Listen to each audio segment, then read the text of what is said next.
नमस्कार दर्शक बंधु आपणकर जदि मकर राशि होइथाए तेबे एही भिडियोटी आपण मानक पई बहुत अधिक गुरुत्वपूर्ण रही कारण एही भिडियो रे एमिति ग्रहंक गोचर बा परिवर्तन विषय रे आलोचना करिबा जी आपणकर आगामी 169 दिन को प्रभावित करबा पई जाउछंती माने अगस्त मास 1 तारिख पर्यंत आपणक जीवन में बहुत अधिक प्रभाव पकाइबा पई जाउछंती एवं आपणक जीवन में बहुत गुड़िए घटना बा अघटन मान घटाइबा पई जाउछंती ता सहित आपणक जीवन में किछि एमिति आकस्मिक परिवर्तन आनिबे जहाँ आपण आशा मध्य करि नथिबे।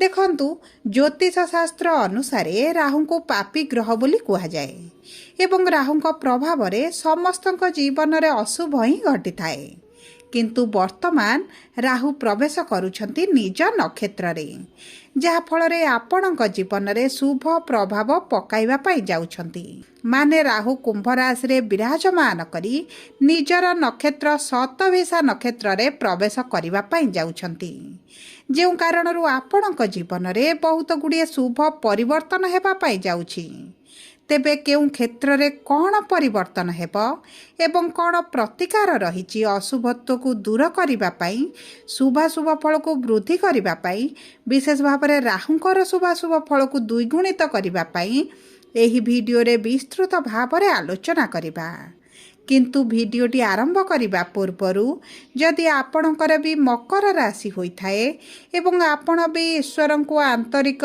भक्ति एवं विश्वास करती तेबे भिडियोटी को लाइक करंतु कमेंट बॉक्स रे जय जगन्नाथ जय माँ लक्ष्मी अवश्य लिखि दियंतु ता सहित आम सह जोगाजोग करबा पई भिडियोर मध्य भाग रे एक व्हाट्सएप नंबर टी दिया जाइछि जो नंबर साहाय्य आपण आम सह जोगाजोग करी निजर नूतन कुंडली प्रस्तुत करें कुंडली विश्लेषण कराइपारे किंबा आपणकर चाकरी विवाह व्यवसाय प्रेम संपर्क शिक्षा स्वास्थ्य को नहीं किसी समस्या रही ताहार सहजरे एवं स्वल्प मूल्य रे समाधान करिपारिबे सेथिपाई आपण आम सह भिडियोर शेष पर्यंत जोड़ी होई रुहंतु एवं व्हाट्सएप नंबर माध्यम रे आम सह जोगाजोग करी खूब कम मूल्य रे आपणकर समस्यार समाधान करंतु।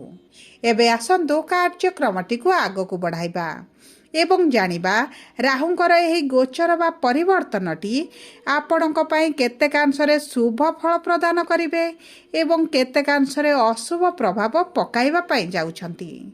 देखंतु राहु आपणकर द्वितीय भाव रे लक्ष्मीक भाव रे धनर भाव रे विराजमान करिसंती एवं राहुंकर पंचम दृष्टि आपणकर षष्ठ भाव को सप्तम दृष्टि अष्टम भाव को एवं नवम दृष्टि आपणक दशम भाव उपर रहुची जो कारणरू सेही गृह गुड़िकर मध्य प्रभाव पड़िबा पई जाउछि।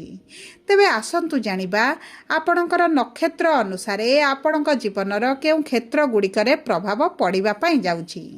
देखंतु मकर राशि तीनोटी नक्षत्र रही थाए उत्तराषाढ़ा मकर राशि 21/10 श्रवणा मकर राशि 22/10 धनिष्ठा मकर राशि 23/10 तेबे सर्वप्रथमे जानिबा उत्तराषाढ़ा मकर राशि 21/10 व्यक्ति विशेषंक उपरे एही 169 दिन किभଳି प्रभावित हेबा पाई जाउछि।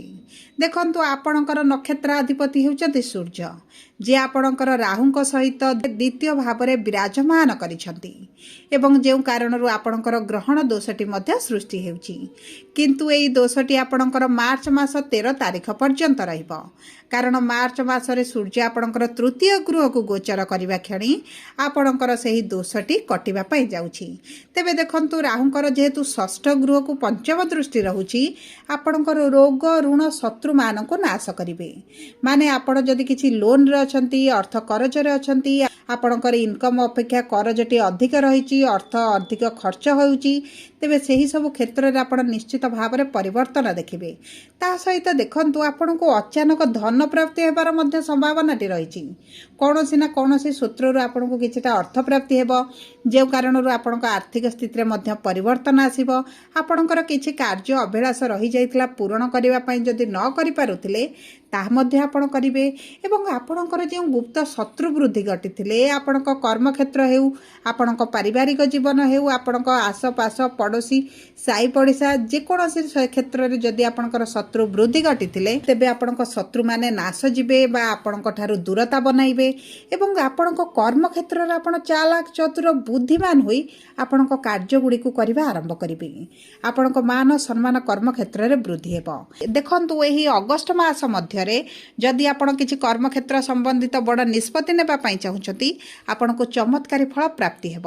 ଆପଣଙ୍କର ପ୍ରମୋସନ ହୋଇପାରେ, ଆପଣଙ୍କର ସାଲାରୀରେ ଇନକ୍ରିମେଣ୍ଟ ହୋଇପାରେ, ମନପସନ୍ଦର ଜବ୍ର ଯଦି ସନ୍ଧାନରେ ରହିଥିଲା ଆପଣଙ୍କୁ ମନପସନ୍ଦର ଚାକିରି ମଧ୍ୟ ପ୍ରାପ୍ତ ହୋଇପାରେ। ଆପଣଙ୍କ ପାଇଁ ବହୁତ ଅଧିକ ଶୁଭଦାୟକ ରହିଛି। ଏବେ ଆସନ୍ତୁ ଜାଣିବା ଶ୍ରବଣ ମକର ରାଶି ବା 22/10 ମକର ରାଶିର ବ୍ୟକ୍ତିବିଶେଷଙ୍କ ଜୀବନରେ ଏହି 169 ଦିନଟି କିଭଳି ପ୍ରଭାବିତ ହେବା ପାଇଁ ଯାଉଛି। ଦେଖନ୍ତୁ, ଆପଣଙ୍କର ନକ୍ଷତ୍ରାଧିପତି ହେଉଛନ୍ତି ଚନ୍ଦ୍ରମା ଏବଂ ଚନ୍ଦ୍ରମା ଆପଣଙ୍କର 2.5 ଦିନରେ ଥରେ ରାଶି ପରିବର୍ତ୍ତନ କରନ୍ତି। କିନ୍ତୁ ରାହୁଙ୍କର ଦୃଷ୍ଟି ଯେହେତୁ ଆପଣଙ୍କର ଅଷ୍ଟମ ଭାବ ଉପରେ ରହୁଛି, ଆପଣଙ୍କର ଲାଭର ଭାବ ଉପରେ ମଧ୍ୟ ତାଙ୍କର ପ୍ରଭାବ ରହୁଛି। ଆପଣଙ୍କର ଇନକମ୍ରେ ବୃଦ୍ଧି ଘଟିବ। ଯଦି ଆପଣଙ୍କ କର୍ମକ୍ଷେତ୍ରରେ ଆପଣ ନୂତନ ଚାକିରିର ସନ୍ଧାନରେ ଅଛନ୍ତି, ନୂତନ ବ୍ୟବସାୟ କରିବା ପାଇଁ ଚାହୁଁଛନ୍ତି, ତେବେ ଆପଣଙ୍କ ପାଇଁ ଅତି ଉତ୍ତମ ସମୟ ରହିଛି। ଆପଣ ନୂତନ ବ୍ୟବସାୟ କରିବା ପାଇଁ ଯଦି ଅର୍ଥର ଅଭାବ ରହୁଛି, କୌଣସି କାରଣବଶତଃ ଆପଣ କରିପାରୁନାହାନ୍ତି, ଆପଣ ଦ୍ୱନ୍ଦ୍ୱରେ ରହିଛନ୍ତି, ମାନସିକ ଷ୍ଟ୍ରେସ୍ରେ ରହିଛନ୍ତି, ତେବେ ଏହିସବୁ ସମସ୍ୟା ଗୁଡ଼ିକ ଆପଣଙ୍କର ଦୂର ହୋଇଯିବ। ଆପଣଙ୍କର ନୂତନ ବ୍ୟବସାୟ ଆରମ୍ଭ କରିପାରନ୍ତି କିମ୍ବା ଆପଣଙ୍କର ପୂର୍ବରୁ ବ୍ୟବସାୟକୁ ବିସ୍ତାର କରିପାରନ୍ତି କିମ୍ବା ଆପଣଙ୍କ ବ୍ୟବସାୟରେ କିଛିଟା ପରିବର୍ତ୍ତନ କରିପାରନ୍ତି, ଅନଲାଇନ୍କୁ ଆପଣଙ୍କର ବ୍ୟବସାୟକୁ ନେଇପାରନ୍ତି। ଦେଖନ୍ତୁ, ତାହା ସହିତ ଯଦି ଆପଣଙ୍କ ବ୍ୟବସାୟକୁ ଆପଣ ବିଦେଶରେ ରହି କରୁଛନ୍ତି, ତେବେ ତ ଆପଣଙ୍କ ପାଇଁ ବହୁତ ଅଧିକ ଶୁଭଦାୟକ ରହିବ। ଏବଂ ଦେଖନ୍ତୁ ଦର୍ଶକ ବନ୍ଧୁ, ଯଦି ଆପଣଙ୍କର ବିବାହରେ ବା ପ୍ରେମ ସମ୍ପର୍କରେ ସମସ୍ୟା ଚାଲିଛି, ତେବେ ସେହି ସବୁ କ୍ଷେତ୍ରରେ ଆପଣ ଶୁଭ ପରିବର୍ତ୍ତନ ଦେଖିବେ। ଚନ୍ଦ୍ରମା ହେଉଛନ୍ତି ଆପଣଙ୍କ ବିବାହର ସ୍ୱାମୀ ବା ଆପଣଙ୍କର ସପ୍ତମାଧିପତି। ଏବଂ ଆପଣଙ୍କର ଯଦି ବିବାହ ହୋଇପାରୁନଥିଲା, ବିବାହକୁ ନେଇ ସମସ୍ୟା ରହିଛି, ବିଳମ୍ବ ଦେଖୁଛନ୍ତି, ତେବେ ଏହିସବୁ ସମସ୍ୟା ଗୁଡ଼ିକ ଆପଣଙ୍କର ଦୂର ହୋଇଯିବ। ଆପଣଙ୍କ ବିବାହ ହୋଇପାରେ, ଆପଣ ଯଦି ପ୍ରେମ ବିବାହ କରିବା ପାଇଁ ଚାହୁଁଛନ୍ତି ତାହା ମଧ୍ୟ ଆପଣଙ୍କର ହୋଇଯିବ। କିମ୍ବା ଆପଣ ଯଦି ଦ୍ୱିତୀୟ ବିବାହ କରିବା ପାଇଁ ଚାହୁଁଛନ୍ତି, ତେବେ ଆପଣଙ୍କ ପାଇଁ ଅତି ଉତ୍ତମ ରହିଛି।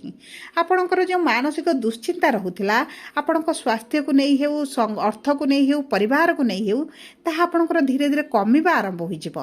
ଏବେ ଆସନ୍ତୁ ଜାଣିବା ଧନିଷ୍ଠା ମକର ରାଶି ବା 23/10 ମକର ରାଶିର ବ୍ୟକ୍ତିବିଶେଷମାନଙ୍କର ଏହି 169 ଦିନଟି କିଭଳି ରହିବ। ଦେଖନ୍ତୁ, ଆପଣଙ୍କର ନକ୍ଷତ୍ରାଧିପତି ହେଉଛନ୍ତି ମଙ୍ଗଳ।